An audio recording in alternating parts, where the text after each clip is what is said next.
En este vídeo vamos a hablar de los distintos agentes económicos y cómo se relacionan entre sí.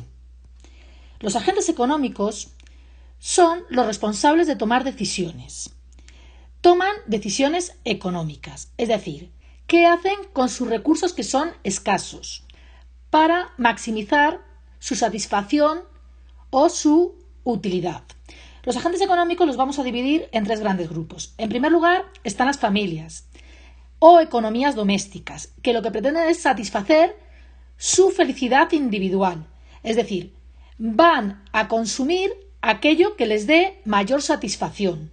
En segundo lugar están las empresas, que son las encargadas de producir y distribuir, y las decisiones las van a tomar teniendo en cuenta la maximización de su beneficio.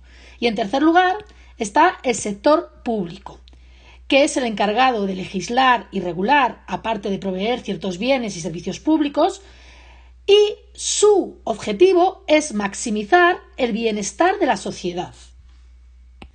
Las familias, para tomar sus decisiones en relación al consumo, van a tener en cuenta la renta de la que disponen, es decir, el dinero del que disponen, y sus preferencias, es decir, con el dinero que disponen, qué pueden consumir que les haga más felices, que cumplan sus preferencias.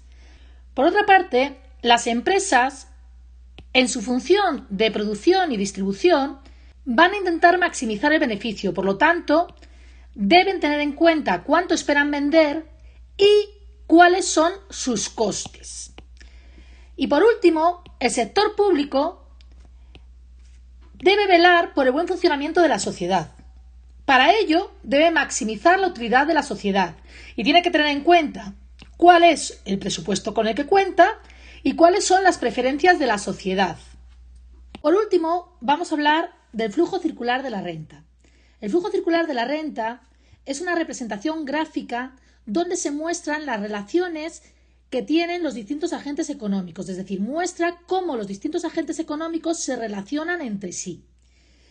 Por un lado, tenemos a las familias y por otro lado tenemos a las empresas. Tenemos que las familias y las empresas se van a relacionar en dos mercados. En el mercado de bienes y servicios, donde se van a intercambiar los bienes y servicios de consumo, y en el mercado de factores productivos, donde se van a intercambiar factores productivos. Es decir, las familias ofrecen sus recursos productivos a las empresas a cambio de una renta.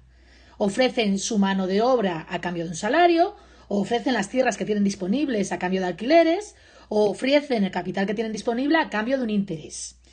Bien, veámoslo entonces qué ocurre. En el mercado de bienes y servicios, las familias pagan un precio por los bienes y servicios que compran y las empresas entregan los bienes y servicios. Por otro lado, en el mercado de factores, las empresas contratan factores producidos que son prestados por las familias y a cambio pagan rentas, como pueden ser los salarios, los alquileres, como antes hemos comentado.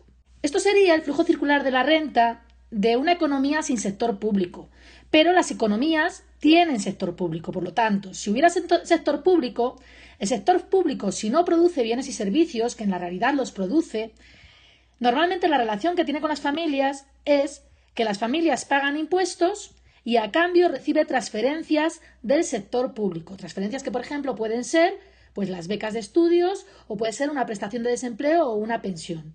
Y por otro lado, el sector público y las empresas se relacionan de la siguiente manera. Las empresas pagan impuestos al sector público y a cambio reciben subvenciones. Esto sería el flujo circular de la renta de una economía donde el sector público solamente velara por el buen funcionamiento del sistema, pero no produjera ningún bien o servicio público. Pero en la realidad, el sector público produce ciertos bienes, por ejemplo, las carreteras que utilizamos o, por ejemplo, la educación. Entonces, aquí tendría que ir, ofrece bienes y servicios públicos y a algunos de ellos se paga un precio por ellos, pero por no complicarlo, lo vamos a dejar aquí. Por último, comentar que el flujo circular de la renta tiene dos flujos. Un flujo monetario, que está medido en unidades monetarias, que lo vemos en azul, es decir, con el precio que las familias pagan por los bienes y servicios, las empresas pueden pagar las rentas a las familias para que puedan seguir consumiendo. Este flujo azul también debería estar las subvenciones, los impuestos en forma de redistribución de la renta. Y por otro lado, en verde tenemos un flujo físico, es decir, un flujo de bienes y servicios por el lado de las empresas hacia las familias y de las familias hacia las empresas, un flujo físico que se puede medir en horas de trabajo, en hectáreas alquiladas o en dinero prestado o capital invertido. Para finalizar, vamos a resumir brevemente el tema. Por un lado, tenemos tres agentes económicos: las familias, que son las encargadas de consumir; las empresas, que son las que producen y distribuyen los productos, los bienes y servicios; y el sector público, que su principal función es velar por el buen funcionamiento del sistema. Tenemos que se relacionan entre sí comprando bienes y servicios a cambio de un precio y ofreciendo los factores productivos a cambio de rentas. Esto permite que las empresas, cuando reciben el precio, pueden seguir produciendo y pueden seguir contratando a más personas, y así la economía se mueve de forma circular.